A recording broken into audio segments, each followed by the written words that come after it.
दर्शकों, मैं हूं नाविका कुमार और आप जुड़ रहे हैं मेरे साथ उस शो पे जिसका नाम है सवाल पब्लिक का। कांग्रेस हाल फिलहाल के सबसे बड़े संकट में घिर चुकी है। 50 साल से अधिक समय तक कांग्रेस के सिपाही रहे, पार्टी के सबसे बड़े चेहरों में से एक रहे गुलाम नबी आजाद ने कांग्रेस छोड़ दी है। गुलाम नबी आजाद ने न सिर्फ पार्टी से अपना रिश्ता खत्म किया है, बल्कि कांग्रेस अध्यक्ष सोनिया गांधी को लिखी अपनी 5 पेज की चिट्ठी में राहुल गांधी पर ऐसा तीखा प्रहार किया है जैसा शायद ही किसी ने पहले और कभी किसी पूर्व कांग्रेसी ने किया हो। गुलाम नबी आजाद ने आरोप लगाया है कि जिस रिमोट कंट्रोल मॉडल से यूपीए सरकार की इंटेग्रिटी खत्म हो गई थी, वही कांग्रेस में लागू कर दी गई है। कांग्रेस के फैसले राहुल गांधी या उनके सिक्योरिटी गार्ड और पीए लेते हैं।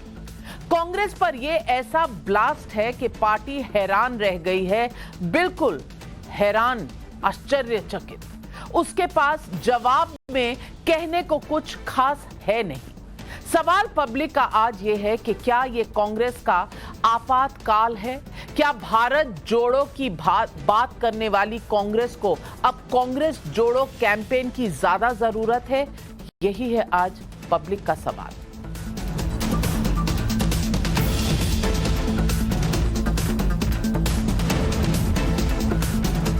गुलाम नबी आजाद लंबे समय से कांग्रेस के असंतुष्ट नेताओं में शामिल थे।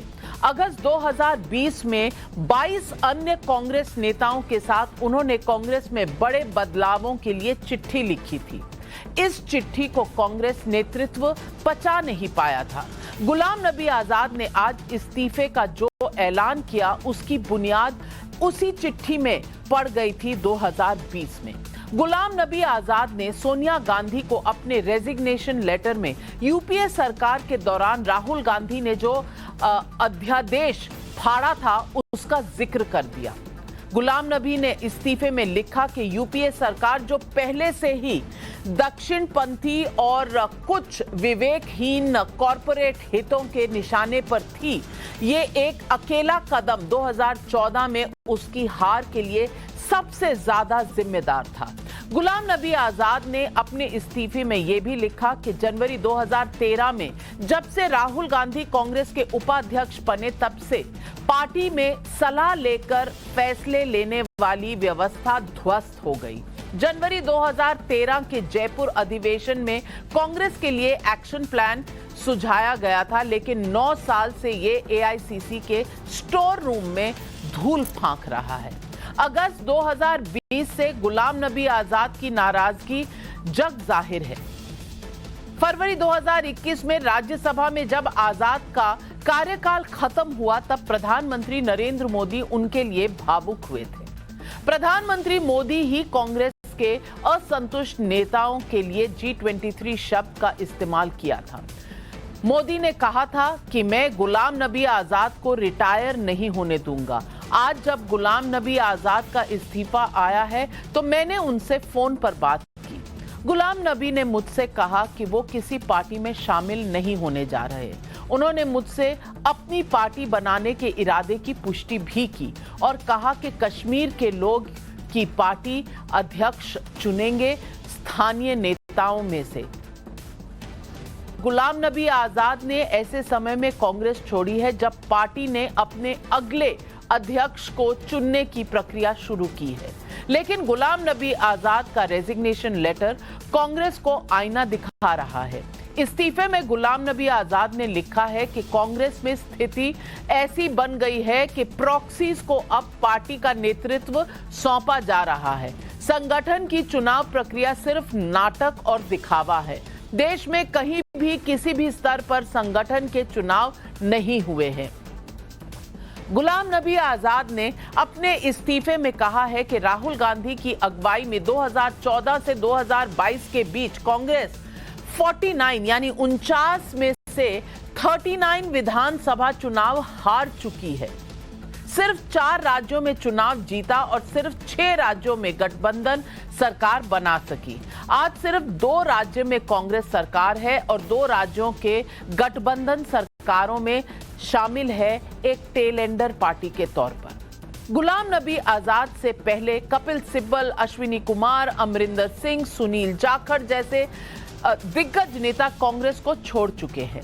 आनंद शर्मा, मनीष तिवारी जैसे नेताओं के तेवर कांग्रेस की मुश्किलें बढ़ाने वाला है और इसमें पार्टी के भीतर दो फाड़ कर दिए हैं। गुलाम नबी आजाद ने अपनी चिट्ठी में सितंबर 2021 में कपिल सिब्बल के घर पर हुए हमले का जिक्र भी किया और कहा कि चापलूसों ने पार्टी की कमियां सामने रखने वाले 23 सीनियर नेताओं पर हमले करवाए और अपमानित किया। नाराज G23 नेताओं में अधिकतर का गुस्सा सिर्फ राहुल गांधी पर है।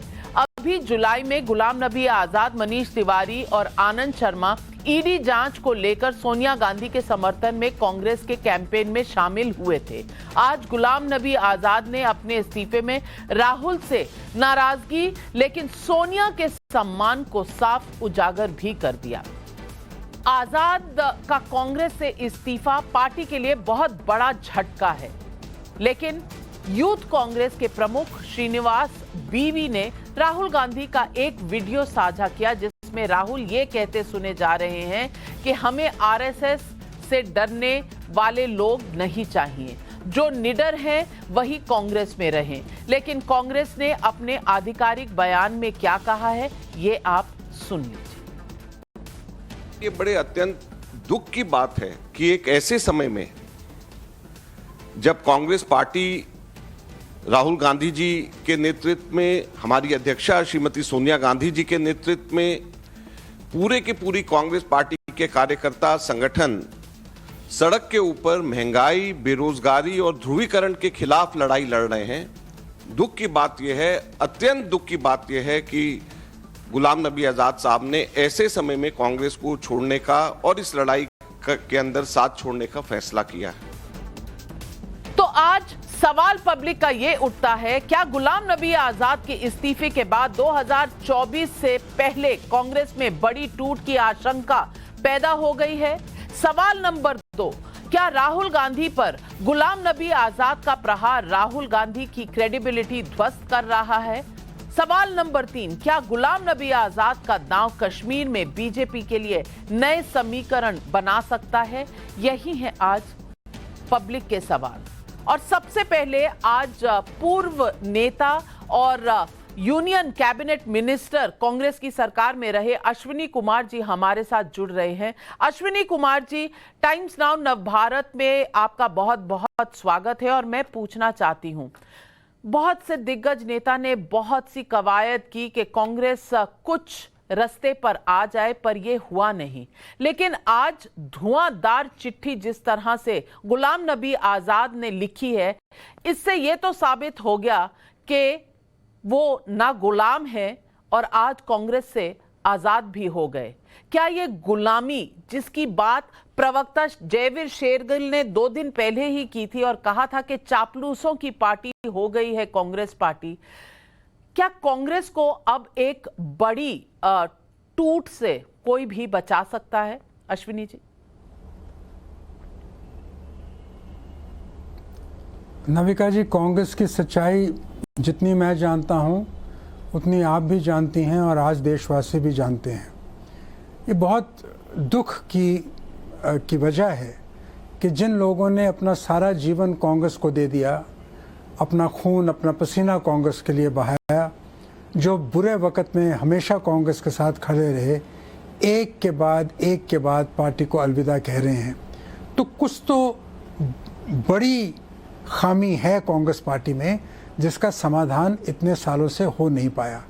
2013 से लगातार जो कांग्रेस की डिक्लाइन हम देख रहे हैं, वो क्यों है या किस कारण है वो भी जग जाहिर है, जिसका उल्लेख गुलाम नबी ने अपने खत में किया है, पर जो सभी कांग्रेसियों को पता है और मैं समझता हूँ देशवासियों को भी पता है। किसी व्यक्ति विशेष पर टिप्पणी किए बगैर मैं ये आपको कह सकता हूँ कि वो लोग जो आज उन लोगों के खिलाफ टिप्पणियां कर रहे हैं जिन्होंने अपनी आत्मा की आवाज़ सुनकर कांग्रेस पार्टी को छोड़ा या कांग्रेस पार्टी के सुधार की बात की, वो तो तब पैदा भी नहीं हुए थे जब इंदिरा जी ने कांग्रेस को रिवाइव किया था और जिसके हम सब लोग हिस्सेदार थे। आज दुखियों से इक्कों को कटाने की जो कवायद चल पड़ी है कांग्रेस पार्टी में, वो कभी कामयाब नहीं होगी और उससे कांग्रेस का स्तर और नीचा गिरता चला जाएगा। मैं सोनिया गांधी के नेतृत्व के बारे में, जिसका जिक्र आपने भी किया, मैं करना चाहता हूँ। सोनिया जी ने बहुत सक्षम नेतृत्व कांग्रेस पार्टी को दिया है। उनकी जानकारी, उनकी ध्यानस्मंदी के कारण ही 10 साल यूपीए की सरकार चली और मैं समझता हूँ जब तक उनके फैसले और उनकी जजमेंट की छाप कांग्रेस के अंदरूनी फैसलों पर थी, तब तक कांग्रेस पार्टी मजबूत थी। जब से वो कम होना शुरू हुआ, तब से कांग्रेस पार्टी का पतन शुरू हुआ। इस पतन को कम करने के लिए या सुधारने के लिए क्या करना है, ये तो आज मैं नहीं सलाह दे सकता, ये तो नेतृत्व को सोचना है। मगर देश में मजबूत विपक्ष होना ज़रूरी है और कांग्रेस का लगातार कमज़ोर होते चले जाना देश के लोकतंत्र के लिए भी अच्छा नहीं है। पर एक बात मैं आपको आपके सवाल के जवाब में, इस सवाल के जवाब में कहना चाहता हूँ, वो ये है, गुलाम नबी जैसे लोग या फिर और कई दिग्गज नेता जो पार्टी को छोड़ के गए हैं, उनका जाना इस बात की गवाही है कि अब ये वो कांग्रेस नहीं रही जो कांग्रेस देश के लोगों को इंस्पायर करती थी। उनकी चिट्ठी में एक दर्द नज़र आ रहा है, एक दुख नज़र आ रहा है, गुस्सा भी है, आक्रोश भी है और मैं इस आक्रोश और गुस्से और दर्द को किसी भी तरह से इसको क्रिटिसाइज़ नहीं करना चाहता हूँ, क्योंकि हर इंसान के जीवन में एक टिपिंग पॉइंट आता है। मुझसे भी ये सवाल किया गया था आज से कुछ महीने पहले कि इस वक्त पार्टी क्यों छोड़ी। मैंने कहा अब जो सीमा थी हमारे धैर्य की वो ख़त्म हो गई, टूट गई, बांध टूट गया, एक टिपिंग पॉइंट आया और हमने फैसला लिया। आज गुलाम नबी आज़ाद का बांध टूट गया, उनका भरा हुआ दिल था वो फूट गया, उनकी इमोशन बाहर आ गई और मैं समझता हूँ कि बजाय कि जहर को लेकर और कुछ महीने या साल ज़िंदा रहने के, जो उन्होंने किया वो मैं समझता हूँ उनके लिए, उनकी आत्मा के लिए ठीक होगा। उन्होंने अपनी आत्मा की आवाज़ सुन के किया। मैंने भी अपनी चिट्ठी में यही कहा था कि मैं अब अपनी आत्मसम्मान के साथ इस पार्टी में नहीं रह सकता। मुझे इस पार्टी की आइडियोलॉजी से कोई लड़ाई नहीं, मेरी सोनिया जी से कोई लड़ाई नहीं, मेरी किसी व्यक्ति विशेष से कोई लड़ाई नहीं, ना मैंने किसी के खिलाफ कभी टिप्पणी की है, अपने मुखालफों के खिलाफ भी कभी कुछ नहीं कहा। मगर ये ज़रूर कहूँगा कि अगर अब भी कांग्रेस को नज़र नहीं आ रहा सच्चाई क्या है, तो फिर तो भगवान ही भला करे। भगवान भला करेगा। हमारे साथ जुड़ने के लिए अश्विनी कुमार जी आपका बहुत बहुत धन्यवाद। और आज पैनल पे हमारे साथ जुड़ रहे हैं शहजाद पूनावाला, बीजेपी के प्रवक्ता है। तो शहजाद पूनावाला जी आपका स्वागत है। आचार्य प्रमोद कृष्णम जी कांग्रेस के वरिष्ठ नेता हैं, कभी कभी अच्छी राह दिखाने की कोशिश करते हैं पर कोई देख रहा है या नहीं, इस पर एक सवालिया निशान है। हमारे साथ सैफुद्दीन सोज साहब अभी दिख रहे थे, उठकर कहीं गए हैं, उम्मीद करती हूँ कि वापस लौट कर आएंगे। आशुतोष जी हैं वरिष्ठ पत्रकार और राजगोपालन जी। आचार्य प्रमोद कृष्णन जी, मैं पहले आपसे शुरुआत करना चाहती हूँ और पूछना चाहती हूँ, आज गुलाम नबी आज़ाद साहब 50 वर्ष मतलब हाफ अ सेंचुरी उन्होंने कांग्रेस में काम किया है। 1973 से उन्होंने अपनी जो एसोसिएशन है वो गिनाई है अपनी चिट्ठी में। अगर वो आज कह रहे हैं कि ना आत्मसम्मान है, ना सम्मान है, ना राय ली जाती है, बल्कि संवाद खत्म हो चुका है और सिक्योरिटी गार्ड और पीए फैसला ले रहे हैं, तो ये हल्के में तो नहीं ली जा सकती बात। देखिए नाविका जी, बिल्कुल हल्के में नहीं ली जानी चाहिए। और गुलाम नबी आज़ाद साहब आज छोड़ कर के गए हैं तो मुझे बड़ी तकलीफ़ हो रही है और मैं बहुत ही मुझे अफसोस है कि इस दौर में जब एक्सपीरियंस्ड लोगों का के सहयोग की बड़ी ज़रूरत थी कांग्रेस पार्टी को, कांग्रेस के लिए गुलाम नबी आज़ाद जैसे लोग और जो बाकी सीनियर लोग हैं उनकी बड़ी ज़रूरत थी, तो ऐसे में उनका पार्टी से छोड़ के जाना ये खुशी की बात नहीं हो सकती है। हालांकि मैं भी कह सकता हूं कि गुलाम नबी आज़ाद साहब बीजेपी में जा रहे हैं, वो उनकी मिली भगत थी, उन गुलाम नबी आज़ाद का कोई कंट्रीब्यूशन नहीं था। गुलाम नबी आज़ाद जब पावर थी पार्टी में तो वो रहे, ये मैं कह सकता हूं, लेकिन मैं ये कहना नहीं चाहता इन बातों को। पर ये सच है या नहीं? और मैं ये कहना चाहता हूं कि हमारे परिवार से एक व्यक्ति गया है, ये खुशी की बात नहीं हो सकती है और ये अफसोस की बात है, लेकिन अब वो चले गए हैं और मैं उन्हें शुभकामनाएं देता हूं। अब मैं दूसरी बात आपसे जो रखूंगा वो ये कि कांग्रेस पार्टी एक विचार है और कांग्रेस पार्टी किसी व्यक्ति के जाने से, किसी व्यक्ति के आने से, किसी के आने से बहुत ज़्यादा कांग्रेस पे फ़र्क नहीं पड़ता और किसी के जाने से भी नहीं पड़ता है, अगर कांग्रेस अपने विचारधारा पे कायम रहे। लेकिन गुलाम नबी आज़ाद साहब की जो चिट्ठी है, उन चिट्ठियों में कांग्रेस अपनी विचारधारा से भटक गई है, ये एक सवाल खड़ा कर रही है।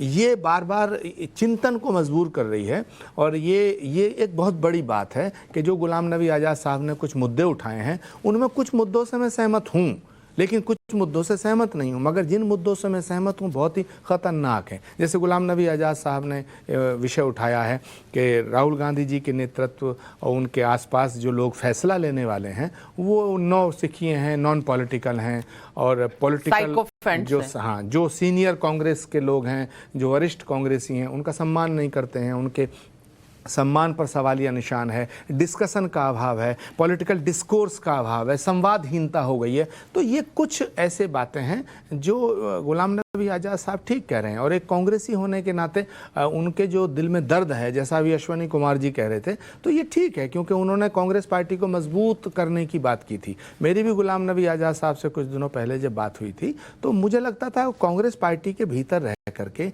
इन मुद्दों पर बात करेंगे और वो मुद्दों पर बात कर भी रहे थे और कांग्रेस लीडरशिप उनसे बात कोई नहीं रहा था। कांग्रेस लीडरशिप बात कर भी रही थी, लेकिन अचानक वो पार्टी छोड़ के चले जाएंगे, ये मैंने कभी नहीं सोचा था। और मुझे लगता है नाविका जी कि आज जिस दौर से कांग्रेस गुजर रही है उसमें गुलाम नबी आज़ाद साहब को अभी पार्टी छोड़ के जाना नहीं चाहिए था। सैफुद्दीन सोज साहब कश्मीर के बड़े नेता हैं कांग्रेस पार्टी के और गुलाम नबी आज़ाद कश्मीर से ही आते हैं, वहीं से उनकी कश्मीर की सरजमीन से उनका बहुत गहरा रिश्ता है। तो सैफुद्दीन सोज साहब, मैं आपसे पूछना चाहती हूँ, क्या गुलाम नबी आज़ाद का ये फैसला इस वजह से है कि उनकी जो कंट्रीब्यूशन रही पार्टी को उसे सराहा नहीं गया, उनकी राय ली नहीं गई और अब एक कवायद चली है कि एक वर्किंग प्रेसिडेंट लाएंगे और वर्किंग प्रेसिडेंट के आने पर उन्होंने एक हल्का सा बिंदु भी किया है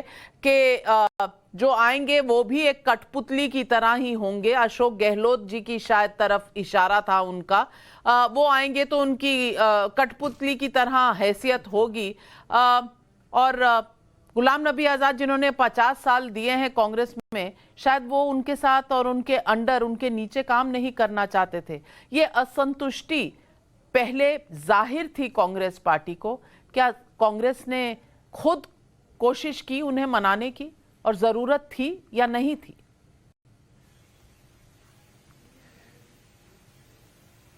मैं आपसे ये कहना चाहता हूं कि गुलाम नबी आज़ाद साहब काफ़ी सीनियर लीडर कांग्रेस के रहे और उन्होंने काफ़ी कंट्रीब्यूशन किया कांग्रेस को स्ट्रांग बनाने में, कांग्रेस को फैलाने में, और पार्टी ने भी उनको बड़े ओहदों पर फाइज किया और दोनों तरफ से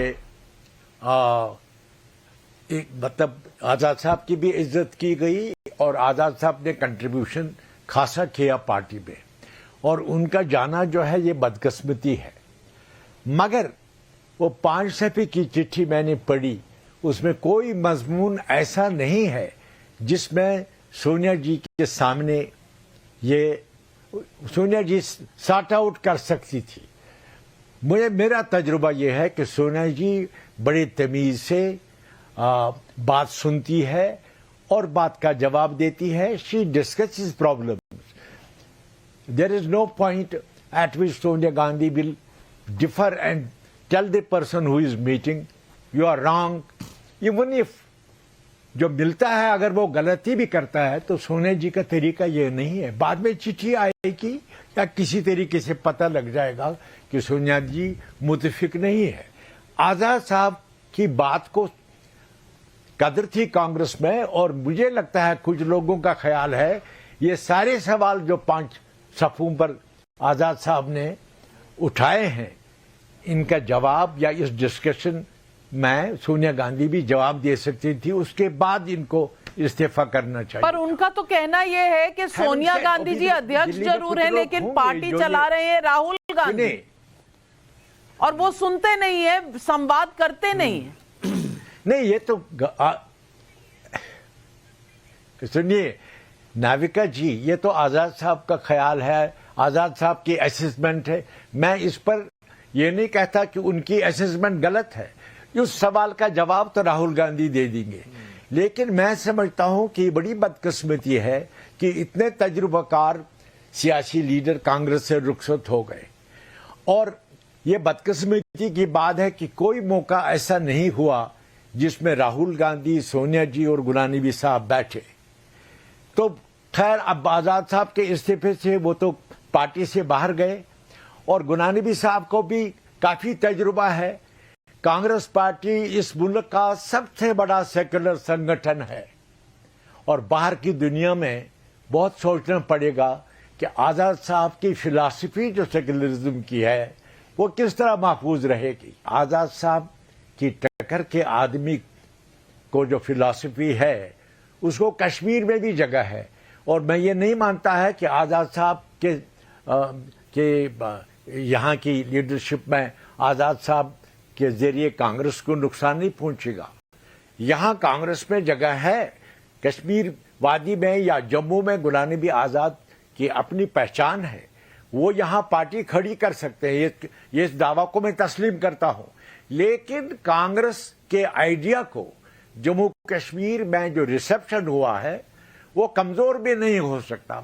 गुलाम नबी साहब के लिए ये है कि वो अपनी पोजीशन स्ट्रांग बनाएंगे, वो ऐसे आदमी नहीं है जो बिखर जाएंगे। बिल्कुल, वो बिखरेंगे नहीं, कांग्रेस बिखरेगी नहीं, सब कुछ यूं ही चलता रहेगा, कारवां चलता रहेगा, किसी को कोई फर्क नहीं पड़ेगा। मैं पूछना चाहती हूं, आज शहजाद पूनावाला, आपकी उम्र छोटी है, आपने कम समय बिताया होगा, लेकिन गुलाम नबी आजाद ने 50 साल का समय बिताया है पार्टी में, और आज जब उन्हें यह सत्य कहना पड़ रहा है पार्टी के बारे में, और उन्होंने क्या क्या नहीं लिखा। उन्होंने कहा हमको अब्यूज किया गया, हमारा अपमान किया गया, हमें CWC की मीटिंग में इंसल्ट किया गया, ये कहा गया। और ये भी उन्होंने लिखा है कि जब G23 साथ आया था और उन्होंने चिट्ठी लिखी थी तो कपिल सिब्बल के घर पर गुंडे भिजवाए गए थे, तोड़फोड़ करवाई गई थी। मैं पूछना चाहती हूं, ये कांग्रेस पार्टी का अहंकार है या एक बड़े वृक्ष की तरह है कांग्रेस पार्टी के, वो खड़ी रहेगी, लोग आते जाते रहेंगे? देखिए, वैसे तो मैंने 12 साल बिताए थे कांग्रेस पार्टी में। तो सैफुद्दीन सोज साहब, आपने क्या कहा? गुंडा भिजवाने वाली बात सही है उनके पास, वो सही है, मगर ये भी सही है कि गुलाम नबी साहब को यही चिट्ठी, इसका मजमून सोनिया जी के साथ डिस्कस करके किनारा कशी करनी थी। तो सैफुद्दीन सोज साहब कह रहे हैं कि गुंडे भिजवाने वाली बात सही है, लेकिन ये बात 4 दरवाजे के अंदर होनी चाहिए थी, बाहर नहीं जानी चाहिए थी। शहजाद पूनावाला, अंदर बात होती तो इतने लोग छोड़कर जाते। जी सोज साहब, मैंने सुनी आपकी बात, मैं बाकियों से भी पूछ रही हूँ, शहजाद जी। देखिए, सबसे बड़ी गलती आज जो गुलाम नबी आज़ाद साहब ने की वो यही है कि वो आज़ाद हो गए और गुलाम नहीं बनना चाहते थे। जो भी कांग्रेस में गुलाम या दरबारी नहीं बनना चाहता है उसको कांग्रेस पार्टी इसी प्रकार से ह्यूमिलिएट करती है। मैंने जयराम रमेश और बाकी नेताओं के स्टेटमेंट भी देखे कि किस प्रकार से वो अपमानित कर रहे हैं, परंतु ये कांग्रेस के चरित्र के लिए कोई नई बात नहीं है। नरसिम्हा राव जी का भी अपमान उन्होंने किया, सीताराम केसरी जी का भी अपमान, कैसे धोती फाड़ दी एक पिछड़े वर्ग के व्यक्ति की केवल सोनिया गांधी को आसीन पर बिठाने के लिए। तो ये कांग्रेस पार्टी का चरित्र है, और कांग्रेस पार्टी का मूलतः ये देखिए, जो त्याग पत्र है, त्याग पत्र नहीं, ये परिवारवाद का समापन सत्र चल रहा है। देखिए आज जो है 3-4 चीज़ें स्पष्ट हो चुकी है, जो 5 वर्ष पहले शहजाद ने भी बोली थी, परंतु उस समय पर कई सारे लोगों ने ताने मारे थे, गालियां दी थी। एक राजगोपालन जी थे और आप एक थी जो समर्थन करती थी और कहती थी कि चलिए ये लड़के ने बात रखी है तो उसको आने दीजिए। परंतु ये कांग्रेस के तमाम नेता जो है आज जो मॉरल हाई ग्राउंड ले रहे हैं, वो सारे लोगों ने क्या सवाल उठाए थे कि आंतरिक लोकतंत्र गायब है। वैसे देश भर में फुरते राहुल गांधी कि लोकतंत्र स्थापित हो, लोकतंत्र स्थापित, तो अंदर से लोकतंत्र गायब है। चुनाव नहीं कराते, 50 वर्ष से चुनाव नहीं हुआ कांग्रेस पार्टी में, ये खुद गुलाम नबी आज़ाद ने कहा, परंतु पूरे देश में चुनाव आयोग पर सवाल उठाएंगे। फिर अकाउंटेबिलिटी जीरो है, मतलब 39 आउट ऑफ 49 चुनाव हारे हैं। परफॉर्मेंस का दूर दूर तक कोई वास्ता नहीं। परिवार above performance, sycophancy above merit, ये नारा लेकर चलते हैं। इसलिए आज आईएनसी का मतलब इंडियन नेशनल कांग्रेस नहीं, आई नीड चमचा या आई नीड कोटरी हो चुका है। ऑल इंडिया चमचा कमेटी बन चुकी है ये। फिर उसके बाद आप देखिए कि किस प्रकार से अगर कोई व्यक्ति बात रखता है, चाहे वो हमारे आचार्य जी हो, स्वामी जी हो, स्वामी जी ने 2-3 बातें रखी हैं, उनको, स्वामी को एक अपमानित करने का काम, या सीनियर नेता जो है गुलाम नबी आज़ाद को अपमानित करने का, ये लोग जयराम रमेश जैसे लोग जो हो सकता है कॉर्पोरेशन के चुनाव भी ना जीत पाए, ये लोग जिस प्रकार से अपमानित करते हैं, क्यों? क्योंकि एक स्वामी जी ने बोल दी कि हिंदुओं को आतंकवादी मत बोलो, तो ये सहिष्णुता भी जीरो है। टिप्पणियां जो यहाँ नहीं है, ना नाविका, ये स्वामी जी भी यहीं बैठे, अगर मैं झूठ बोल रहा हूं तो मुझे दंडित करेंगे। तो मैं किसी से डरता नहीं हूं। जयराम रमेश जी एक म्युनिसिपल वार्ड का चुनाव नहीं जीत सकते, वहां से इशारा भी आ रहा है। रमेश ने बोला था कांग्रेस एक्जिस्टेंशियल क्राइसिस में करके, नहीं, उसको क्यों नहीं लिया? स्वामी जी की गलती ये रही कि उन्होंने बोला आतंकवादी मत बोलो हिंदू। एक सेकंड, आखिरी बात मुझे समाप्त करने दीजिए, क्योंकि ज्यादा लंबी बात नहीं करनी, फिर बाकी महानुभव भी बात रखेंगे। आज कांग्रेस पार्टी क्या कर रही है? देखिए, सिर्फ और सिर्फ उसका एजेंडा है परिवार बचाओ। पार्टी गई भाड़ में, परिवार को बचाते रहो। 2.5 लोगों की पार्टी बन चुकी है और ये आज परिवार अबव परफॉर्मेंस है। मुझे बताइए, सलमान सैफुद्दीन सोज है या हमारे साथ हरीश रावत जी है, हरीश रावत जी बताइए, सारे जो प्रदेश अध्यक्ष बदले गए 5 चुनाव के हारों के बाद, प्रियंका वाड्रा जनरल सेक्रेटरी बनाई गई, चुनाव हराती गई, 2 सीट से 1 सीट हो गई, 7% से 2% वोट हो गए, उनको बिल्कुल। हरीश रावत जी हमारे साथ जुड़ रहे हैं और दिग्गज नेता हैं कांग्रेस पार्टी के। और हरीश रावत जी नमस्कार, और सवाल पब्लिक का शो पर एक बार फिर हमारे साथ जुड़ने के लिए बहुत बहुत धन्यवाद।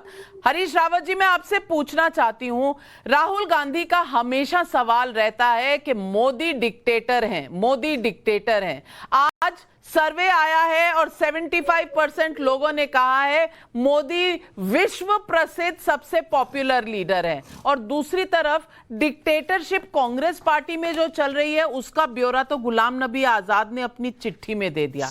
ना अंदरूनी चुनाव होते हैं, ना कोई वहां इलेक्टोरल लिस्ट बनी है, ना किसी ने पर्चा भरा, ना कोई खड़ा हुआ। एक नॉमिनेशन और एक कठपुतली को वर्किंग प्रेसिडेंट या प्रेसिडेंट बनाने की कवायद चल रही है।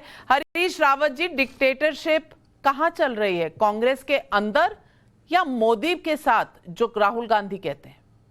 देखिए, पहली बात यह है कि पब्लिक का परसेप्शन बदलता है। आप श्रीलंका में जाइए, श्रीलंका में आज से 6 महीने पहले तक महिंदा राजपक्षे और उनका परिवार जो है वो पूजा जाता था, उनके खिलाफ एक शब्द भी कोई सुनने को तैयार नहीं रहता था। और आज श्रीलंका के लोगों की क्या धारणा है? मैं इस बात पर इस समय मोदी जी पर बहस को नहीं लाना चाहूंगा। आपने जो सवाल कहा है कि पार्टी किसी व्यक्ति को जो है, व्यक्ति विशेष को अपना अध्यक्ष बनाना चाहती थी या चाह रही है, और इसलिए गुलाम नबी आजाद चले गए। यही आपके सवाल का यही ये भी कहा कि राहुल गांधी जी से बात ही नहीं हो सकती, पार्टी चला रहे हैं सिक्योरिटी गार्ड और पीए। देखिए, ये बातें कभी कभी लोग, जब आजाद साहब किसी एरिया के कर्ता धर्ता होते थे, उनके लिए भी ये सवाल किए जाते थे। नाराजगी में कई लोग कई तरीके की बातें कह देते हैं, लेकिन जैसे व्यक्ति थे, जो व्यक्ति इतने सालों तक पार्टी का बहुत ही महत्वपूर्ण व्यक्ति, अति महत्वपूर्ण व्यक्ति रहा, उनसे उम्मीद नहीं करता था। इस समय एक बड़ी लड़ाई है, इस समय संवैधानिक लोकतंत्र को बचाने की लड़ाई है, गरीब के पेट को, देश की अर्थव्यवस्था को बचाने की लड़ाई है। देश के अंदर जो वैमनस्य फैल रहा लड़ाई है, तो आपने भी उसको उत्तराखंड में भारत लड़ी जैसे थी, और कार्यक्रमों आपने के मरहम मुझसे ही की- इंटरव्यू में मरहम कहा था लगाने कि की आपके जरूरत है। पीछे मगरमच्छ पड़े हुए हाँ, वही हैं। बोलो, मगरमच्छ। मगरमच्छ आपके पीछे पड़े हुए थे, आपकी अपनी पार्टी के थे। वो मगरमच्छ आज खा गए गुलाम नबी आजाद को। जी, मैंने अपने ट्वीट में बिल्कुल साफ कहा था कि सत्ता, मुझको उस समुद्र में तैरना पड़ रहा है जिस समुद्र में सत्ता ने बहुत सारे मगरमच्छ डाल रखे हैं। वो मगरमच्छ तो सारी दुनिया जानती है। अब तो महाराष्ट्र के बाद और दूसरे राज्यों के बाद ट्वीट उन के बाद मगरमच्छों की आपने तादाद और इंटरव्यू बढ़ गई दिया है। था, तो और इसलिए- आपने मुझे कहा था इंटरव्यू में सीधे तौर पर, रावत जी, आपने कहा था आपकी अगर याददाश्त थोड़ी सी कम हो तो मैं आपको बता दूं, उस इंटरव्यू में आपने कहा था, क्योंकि आपको चीफ मिनिस्टीरियल फेस नहीं डिक्लेयर किया गया था, तो आपने मुझे कहा था कि ये मगरमच्छ मेरी अपनी ही पार्टी के हैं। नहीं, ये नहीं कहा था। मैंने कहा था कि हाथ पांव बांधने वाले मेरे अपने लोग हैं, और जबकि समुद्र में तैरना है जहां सत्ता ने मगरमच्छ छोड़ रखे हैं। आप मेरे ट्वीट को पढ़िए, आप उसको ट्वीट को जो तो है आपके टेस्ट हाथ मत पैर करिए। कौन बांध रहा था? आपके हाथ पैर किसने बांधे थे? नहीं, सिक्योरिटी गार्ड्स ने और पीएस ने? पार्टी के मैनेजमेंट में बहुत सारे लोग होते हैं, हो सकता है किसी बात में मेरे वो सहमत ना हो, और मुझे लगा हो कि इससे जो है मुझको परफॉर्म करने में, क्योंकि मैं कैंपेन कमेटी का चेयरमैन था, मुझे कैंपेन करने में या परफॉर्म करने में दिक्कत आ रही है, तो मैंने अपनी बात एक्सप्रेस की। सही गलत हो सकता है मतलब मेरा, लेकिन इसका अगर आप व्यक्ति का- चुनाव हारे, उस राज्य में चुनाव नबी- हारे हरीश रावत जी, जिस राज्य में हर बार ऑल्टरनेट होता है, एक बार बीजेपी एक बार कांग्रेस, उस राज्य में अगर आप चुनाव हारे तो उसका कारण क्या था हरीश रावत जी? आपने ये पार्टी को बताया? आपने ये- हरीश एक रावत मिनट। साहब तो ऑब्जर्वर थे। एक कैप्टन मिनट। अमरिंदर सिंह ने क्या बोला आपको ऊपर? राजगोपाल इन सब जी, बातों पंजाब पर का आपका पार्टी में ऑब्जर्वर बात था। हो चुकी है, और एक हमें उम्मीद थी कि हम उत्तराखंड को जिता करके ले आएंगे, और जिम्मेदारी, क्योंकि मैं सबसे आगे खड़ा था, तो मैंने उसकी जिम्मेदारी अपने ऊपर ली है। उसके बाद तो बात समाप्त हो जाती है, लेकिन पार्टी ने बड़ा दिल दिखाया मुझे। नहीं, पर हारने का कारण क्या था? कि आपके हाथ बांध दिए गए थे, या हारने का कारण था कि आप अच्छे नेता नहीं थे? देखिए, बहुत सारी परिस्थितियां होती हैं जिन परिस्थितियों में आदमी को चुनाव लड़ना पड़ता है, और जब आप ऐसी पार्टी के खिलाफ चुनाव लड़ रहे हो जिनके लिए जीतने हारने के लिए नैतिक मूल्य और सिद्धांतों का कोई महत्व नहीं है, जिनको हर तरीके का, हर झूठ को कॉइन अप करके चुनाव जीतना ही जीतना है। अब आचार्य प्रमोद कृष्णम जी, आप मुझे बताइए कि हरीश रावत जैसे नेता उत्तराखंड जीतने की शक्ति रखते हैं, हाँ या ना? और उनको रोकने वाली ताकतें कौन थी? देखिए, हरीश रावत जी एक बहुत वरिष्ठ नेता हैं, और हरीश रावत जी ने कई बार वहाँ कांग्रेस को जीत दिलाई है, लेकिन हरीश रावत जी के साथ जो घटा है, हरीश रावत जी के बारे में मैं कुछ कहूं उसकी ज़रूरत नहीं है, क्योंकि जो हरीश जी के साथ घटा वो इन्होंने खुद ही अपने फेसबुक पे लिखा, अपने खुद बयानों में लिखा, ट्वीट में लिखा, बाइट दी, और ये बात पक्की है कि हरीश रावत जी के ऊपर बहुत भारी दबाव था, और हरीश रावत जी को फ्री हैंड नहीं दिया गया था, और टिकट वितरण से लेकर के, और हरीश रावत जी को अगर वहाँ चीफ मिनिस्ट्रियल फेस डिक्लेयर किया जाता या इनकी सीट ना बदली जाती तो हो सकता था परिणाम और अच्छा होता। मगर ये पार्टी का इंटरनल मैटर है। अब सवाल गुलाम नबी आज़ाद पर जो उठ रहा है, तो मैं बिल्कुल गुलाम नबी आज़ाद साहब की कुछ बातों से बिल्कुल सहमत नहीं हूँ कि पार्टी के आज उनकी ज़रूरत थी, आज उन्हें पार्टी नहीं छोड़नी चाहिए थी। लेकिन हरीश रावत जी की एक बात से मैं सहमत नहीं हूँ, जो इन्होंने कहा गुलाम नबी आज़ाद ने धोखा दिया। उन्होंने धोखा नहीं दिया है, उन्होंने पार्टी को छोड़ा है। तो इतने हमारे परिवार के एक अहम सदस्य रहे हैं, अगर वो किसी कारण से हमारे परिवार से दूर हो गए तो हम उनके ऊपर अगर ये कहना शुरू कर दें वो गद्दार थे, वो भाजपा के एजेंट थे, वो कांग्रेसी नहीं थे, फिर तो हमारी ये आरएसएस के थे, फिर तो हमारी पूरी कांग्रेस, पूरी पार्टी का जो सिस्टम है उसी पर सवालिया निशान लग जाएगा। भाई, अगर गुलाम नबी आज़ाद गलत थे तो 3 दिन पहले तक हमने उनको जम्मू कश्मीर का प्रभार क्यों दिया हमने? तो ये बड़े सवाल हरीश रावत जी, इस पर खुलकर बात करनी पड़ेगी। जवाब दीजिए जो सवाल आचार्य जी ने उठाया है। देखिए, आचार्य जी हमारी पार्टी के उत्तर प्रदेश में नहीं देश में एक प्रमुख जाने पहचाने जो है व्यक्ति हैं, और वो एक बात जानते हैं कि पार्टी में बहुत सारे सवाल समय समय पर उठते रहते हैं। उन सवालों का समय के साथ समाधान भी निकलता है। ये ऐसा नहीं है कि जिन बातों को आज गुलाम नबी कह रहे हैं, ऐसी बातें जब गुलाम नबी साहब कुछ राज्यों के प्रभारी होते तब नहीं उठती थी। उत्तर प्रदेश में कई बार ये बातें उठी और जब दूसरे राज्यों में भी उठी, लेकिन इसका अर्थ ये नहीं है कि लोगों ने पार्टी छोड़ दी। लोगों ने पार्टी के अंदर बहस को आगे बढ़ाया, सोच को करेक्ट किया। हम ये नहीं कह रहे कि सब कुछ ठीक है। एक बड़े परिवार में, एक बड़ी पार्टी में कभी कभी लगता है कि ऐसा नहीं, ऐसा होता तो ठीक होता। यही तो एक लोकतांत्रिक पार्टी के अंदर है। हम भाजपा जैसी पार्टी नहीं है जो वन मैन या टू मैन पार्टी हो। हम तो एक कैप्टन अमरिंदर सिंह क्यों छोड़ा पार्टी है, उसमें बहस मुहास होती है। गुलाम नबी आजाद साहब ने बहुत बार बातें उठाई हैं, उनकी बातों का लोगों ने जवाब भी दिया है। हरीश रावत जी, क्या कैप्टन अमरिंदर सिंह को निकालने का आपका अपना अंदाजा था या ऊपर से ऑर्डर थे? मैं प्रभारी था, जिम्मेदारी मेरी थी। आप क्या ये कहना चाहती हैं कि हरीश रावत का अपना कोई विवेक था ही नहीं? अच्छा। या मेरे इतने साल की राजनीति की जो स्टैंडिंग है वो ऐसी थी कि उसमें हाँ, पार्टी के अंदर एक आम राय बनी, पंजाब में भी राय बनी। विधायक दल के 43 सदस्यों ने लिख करके दे दिया कि हम जो है पार्टी नहीं तो छोड़ रहे हैं, हम छोड़ रहे हैं पार्टी को। जब मैं इस कंक्लूजन पर पहुंच गया किसी अमरिंदर सिंह के साथ अब चुनाव में जाना संभव नहीं है, तब हमने उनसे कहा कि आओ अपने साथियों के साथ बैठ करके चीजों को थ्रेश आउट कर लेते हैं। अमरिंदर सिंह जी ने बातचीत करने के बजाय, अपने साथियों के साथ बैठने के बजाय सीधे राजभवन जाकर के इस्तीफा दे दिया।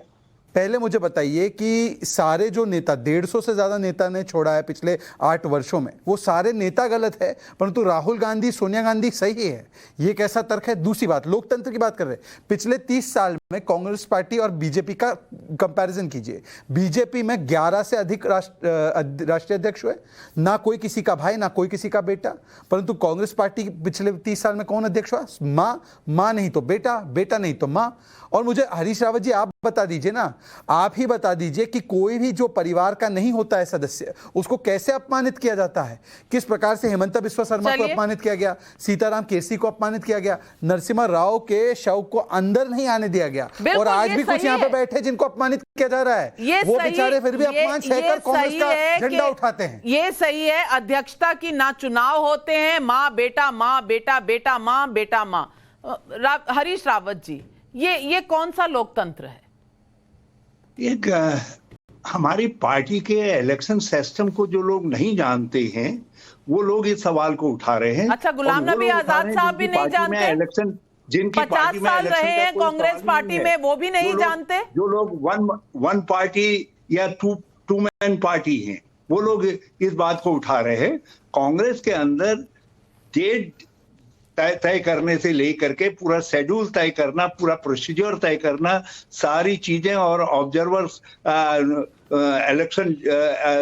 इलेक्शन ऑफिसर नियुक्त करना आदि सारी चीजों की संवैधानिक प्रक्रिया, हमारा संविधान उसको तय करता है। हमारे यहाँ एक इंडिपेंडेंट अथॉरिटी बनाई जाती है। आचार्य जी, क्योंकि ये कह रहे हैं कि जो लोग नहीं समझते वो ये ऐसी बात करते हैं, तो क्या गुलाम नबी आजाद जो 50 साल पार्टी में रह चुके हैं, यूथ कांग्रेस से कांग्रेस में, और CWC में भी रह चुके हैं, और पहले पार्लियामेंट्री बोर्ड होता था उसमें भी रह चुके हैं, उन्होंने लिखा है unfortunately at the national level we have considered political space to a non serious individual at the helm of the party.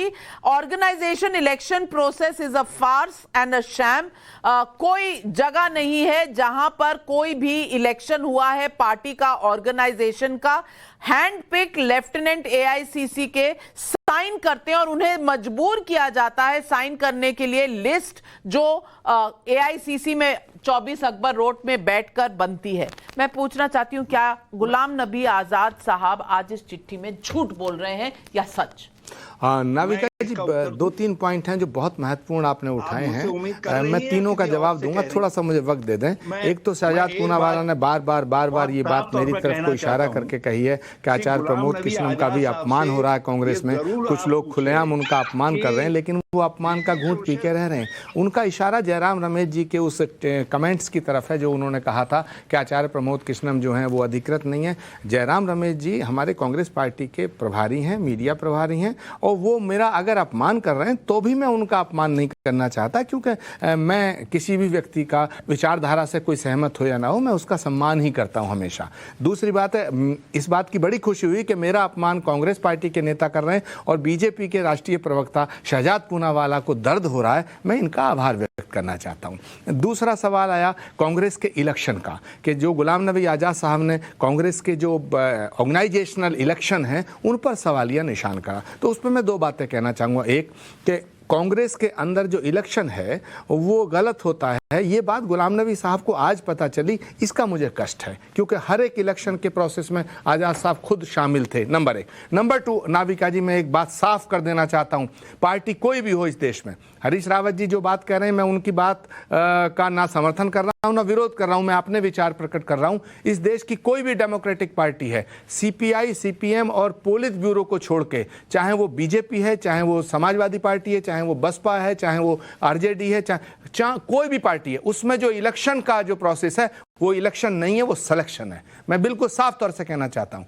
मैं आपसे एक सेकंड, लास्ट मिनट में मुझे कहना चाहते, आचार्य साहब का मैं आदर करता हूं क्योंकि वे बड़ा सीनियर कांग्रेस लीडर है, लेकिन आचार्य जी एक चीज बताइए, गुलाम नबी आजाद चिट्ठी से आज सुबह मैं दो बड़ा नेतृत्व दक्षिण भारत को मैं बात किया था, डीएम के नेता, टीआरएस का नेता, वो लोग बोल रहे हैं 2024 में डीएम के कांग्रेस के साथ जाना नहीं जाना चाहिए, क्योंकि राहुल गांधी का डीएमके ने प्रधानमंत्री प्रोजेक्ट किया, उसके ऊपर गुलाम नबी आजाद ने पिछले महीने एमके स्टालिन से मिलके आया है। ये क्या एमके स्टालिन, टीआरएस, बाकी वाईएसआर कांग्रेस, दक्षिण भारत में जितना भी कांग्रेस है, वो लोग क्या राहुल गांधी का 24 में क्या करेगा गुलाम नबी आजाद चिट्ठी को नजरिया से आप देखिए।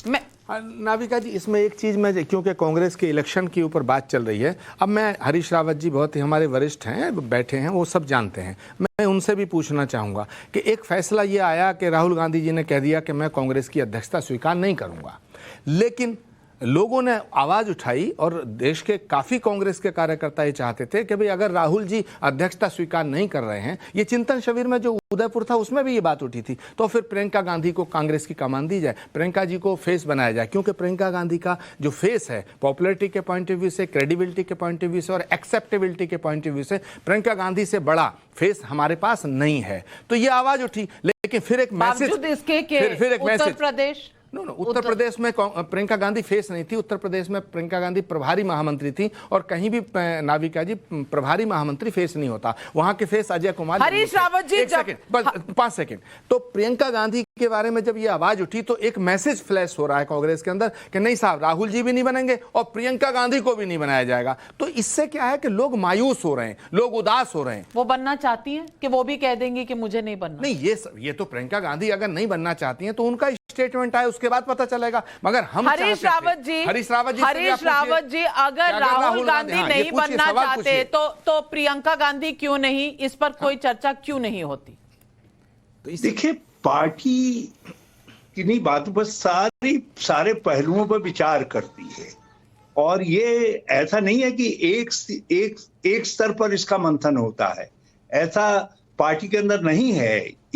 ये बहुत सारे लेयर हैं जिन लेयर्स पर ये मंथन होता है, और पार्टी कलेक्टिवली, हमने एक बार सारे सीएलपी लीडर्स, स्टेट्स के इंपॉर्टेंट लीडर्स, पीसीसी प्रेसिडेंट, प्रभारी, फ्रंटल ऑर्गेनाइजेशन, सब लोगों से अलग अलग बातचीत करके भी एक्सरसाइज की, और अनंतो गत्वा सबकी राय ये बनी कि हमको भाजपा और आरएसएस का एक कुप्रचार है, वो राहुल गांधी जी को बोल्ड आउट कर देना चाहते हैं, वो नहीं चाहते वो राजनीति के अंदर आए, और ये कांग्रेस की कलेक्टिव स्ट्रेंथ का सवाल है, उसके लिए एक चुनौती है कि हम उनके इस प्रचार की काट करें और राहुल गांधी जी को इस बात के लिए तैयार करें कि वो लीडरशिप संभाले और पूरी पार्टी उनके पास, उनके पीछे तो खड़ी राहुल होकर गांधी के नहीं तो फिर से कोई सत्ता में कांग्रेस वापस आए। नहीं, और हरी जी। एक बात बताइए, 2009 में जब पार्टी फिर से जीतती है तो लोग राहुल गांधी जी को श्रेय देते, और राहुल गांधी जी मनमोहन सिंह जीते थे, राहुल गांधी नहीं जीते थे। 2009 में चेहरा मनमोहन सिंह थे, राहुल गांधी कतई नहीं थे। नहीं, कैंपेन का चेहरा जो है राहुल गांधी थे। रावत जी, आचार्य जी का एक और सवाल, आखिरी सवाल, क्योंकि समय कम है। हाँ, आखिरी सवाल आचार्य जी। रिक्वेस्टिंग, रावत जी मेरी बात सुनिए। रावत जी, समझौता किया था हरीश रावत जी, हरीश रावत जी, ये सवाल ठीक है। उस समय हाँ, और आप पूछिए। इसमें कैंपेन को लीड करने का काम राहुल गांधी जी ने किया था। ठीक है। देखो, किसी से कैंपेन लीड किया होगा, लेकिन 2014 2019 में प्राइम मिनिस्टीरियल हरीश रावत जी, फिर भी हार गए। हाँ, रावत जी, मैं आपसे आज सीधा ये बात पूछना चाह रहा हूं, हालांकि ये पब्लिक डोमेन में नहीं पूछना चाहिए था, लेकिन आज वो सीमाएं टूट रही हैं क्योंकि हालात इस कदर बद से बदतर होते जा रहे हैं। मैंने ये बात रखी है कि क्या प्रियंका गांधी जी से ज्यादा पॉपुलर, क्रेडिबल और एक्सेप्टेबल चेहरा कांग्रेस पार्टी के अंदर कोई और है? मेरी बात से आप सहमत हैं या नहीं? नंबर 1। नंबर 2, अगर राहुल जी कांग्रेस की अध्यक्षता स्वीकार नहीं करते हैं तो फिर प्रियंका गांधी को करनी चाहिए या नहीं? स्पष्ट आप बता दीजिएगा, कम से कम हम लोग, हमारे ऊपर जो ये हिपोक्रेसी का आरोप लग रहा है, इसको तो, इससे तो हम दूर हो। हाँ या ना? अगर राहुल गांधी नहीं एक्सेप्ट करते तो प्रियंका जी को होना चाहिए, हाँ या ना? मैं उसी पर आ रहा हूं, जिस कलेक्टिव डिसीजन की मैंने बात की, जिसमें हमारे ग्रासरूट लेवल तक की लीडरशिप सम्मिलित थी, उसमें उसका हिस्सा भी श्रीमती प्रियंका गांधी जी थी। और जब कांग्रेस वर्किंग कमेटी में एक से अधिक बार इस बात पर डिस्कशन हुआ, उसका हिस्सा भी प्रियंका गांधी जी थी। और मैं यहाँ एक बात और कहना चाहता हूं आचार्य जी, इन सारी मीटिंगों में श्री गुलाम नबी आजाद भी हिस्सा थे। एक बार सीनियर लीडर्स की 21 लोगों की बैठक सोनिया जी ने बुलाई थी, जब राहुल गांधी और प्रियंका गांधी वाड्रा के नाम पर ही सहमति नहीं हो सकती कांग्रेस पार्टी में, तो गुलाम नबी आजाद की क्या गिनती है, और सुष्मिता देव और ज्योतिरादित्य सिंधिया और तमाम दूसरे लीडरों की क्या गिनती है? ये पहली बार नहीं है दर्शकों जब कांग्रेस छोड़ने वाले किसी नेता ने राहुल गांधी पर सवाल उठाया है। गुलाम नबी आजाद से पहले हेमंत बिस्वा शर्मा से लेकर अभी जयवीर शेरगिल जैसे नेताओं ने राहुल गांधी के रवैये को अपनी पार्टी छोड़ने का आधार बताया, जबकि कांग्रेस की पूरी कोशिश यही रही है कि वो पीएम नरेंद्र मोदी के सामने राहुल गांधी को मुकाबले में खड़ा कर सके। कांग्रेस आज कुछ भी कहे, लेकिन कांग्रेस छोड़ने वाले नेताओं का आउटबर्स्ट ये बताता है कि राहुल गांधी को खुद के भीतर झांकने की जरूरत है। राहुल गांधी जिस लोकतंत्र की दुहाई देते हैं और सरकार को कटघरे में खड़ा करते हैं, उन्हीं राहुल गांधी को कांग्रेस के भीतर के लोकतंत्र को जिंदा रखने की जरूरत है। और राहुल गांधी अगर प्रियंका गांधी वाड्रा को ही नहीं अंदर आने दे सकते, तो फिर कैसा लोकतंत्र, फिर ये कैसा पारिवारिक संघर्ष? यही है आज सवाल पब्लिक का। आज बस इतना ही, लेती हूं आपसे इजाजत। नमस्कार। जाइएगा मत, क्योंकि आ रही है न्यूज की पाठशाला।